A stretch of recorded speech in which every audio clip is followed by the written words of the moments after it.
Hi, welcome to my YouTube channel. നമുക്കറിയാം ഈ തെങ്ങിൻ്റെ മണ്ടയിൽ നിന്ന് കിട്ടുന്നൊരു സാധനമാണ്. ഇത് പൊളിക്കാൻ പോവുകയാണ്. എങ്ങനെയുണ്ടെന്ന് നോക്കാം നമുക്ക്. ഭയങ്കര പൊളിക്കുന്ന പരിപാടിയിലാണ് എല്ലാവരും. ഓരോരുത്തരുടെ മടലടക്കം കഴിച്ചുകൊണ്ടിരിക്കുകയാണ്.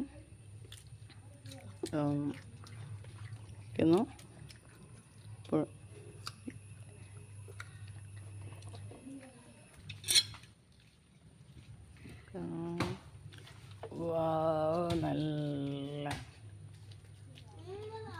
ഇളയതാണ്, എല്ലാവർക്കും കഴിക്കാൻ പറ്റുന്ന നല്ല ടേസ്റ്റ് ഉണ്ടോ. അങ്ങനെ നമ്മുടെ വാഴയുടെ തെങ്ങിൻ്റെ പൊങ്ങ് ശരിയായിട്ടുണ്ട്.